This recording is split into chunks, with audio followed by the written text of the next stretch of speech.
নমস্কার। রোজকার রান্নাঘরে নতুন একটা রেসিপিতে আপনাদের স্বাগত। আজ রান্না করব পেঁপে আলুর ডালনা।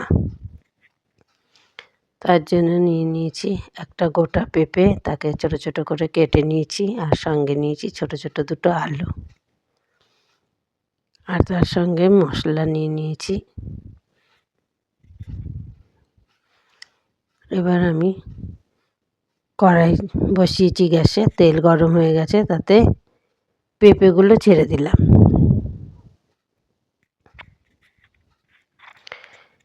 পেঁপে আর আলু দিয়ে একটু ভালো করে ভাজা করে নেব, একটু ভাজা ভাজা করে।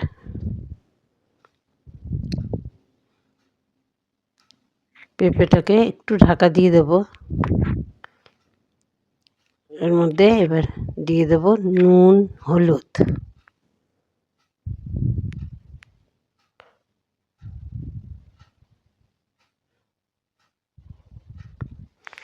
নুন হলুদ দিয়ে ভালো করে ভাজা ভাজা করে নেব।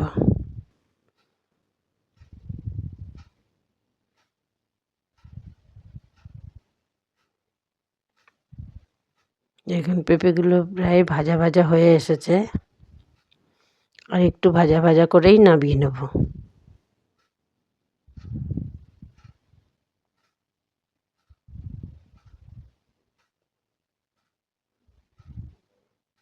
পেঁপেগুলো ভাজা করে নামিয়ে নিলাম, পেঁপে আলুটা। এবার কড়াইতে যে তেল রয়েছে এর মধ্যেই গোটা গরম মশলা ফোড়ন দেব।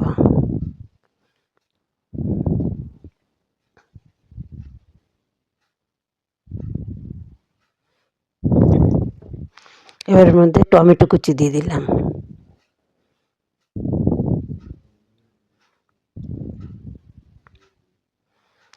এবার দিয়ে দিচ্ছি 1 চামচ জিরে গুঁড়ো,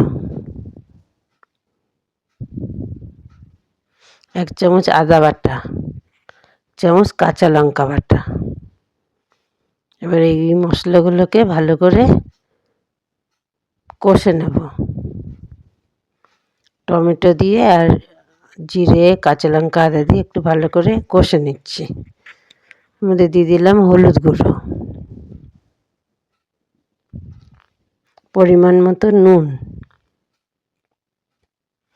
এবার যেহেতু নুন দিয়ে ভেজেওছি তরকারিটা, ওই জন্য একটু কম করেই দিলাম। মশলাটা কষা হয়ে এসছে, এবার আমি ভাজা পেঁপে আলুটা ছেড়ে দেব।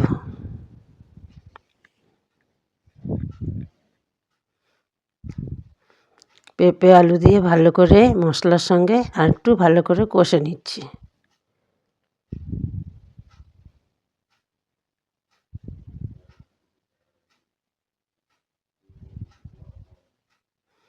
ভালো করে কষে নিয়েছি। এবার এর মধ্যে একটু চিনি দিয়ে দিলাম।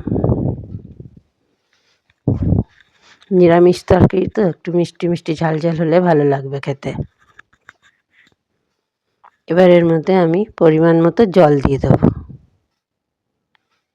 যেহেতু ভাজার সময় প্রায় আলু পেঁপেটা গলে এসেছে, খুব বেশি জল দিতে লাগবে না। এবার এটাকে ঢাকা দিয়ে আমি আরও 10 মিনিট ফুটতে দেবো। দেখুন রেডি হয়ে গেছে, কিন্তু সেদ্ধ হয়ে গেছে আলু পেঁপে সব।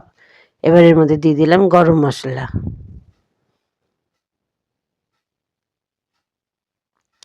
গরম মশলা দিয়ে ফুটতে লাগলো। এবার এর মধ্যে দেবো একটু ঘি,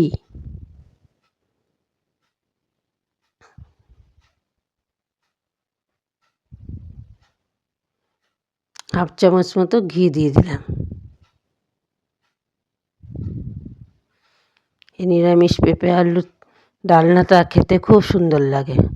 এই রেসিপিটা যদি ভালো লেগে থাকে তবে একটা লাইক, কমেন্ট, শেয়ার এবং সাবস্ক্রাইব করবেন আমার চ্যানেলটাকে। দেখুন রেডি হয়ে গেছে আমার পেঁপে আলুর ডালনা।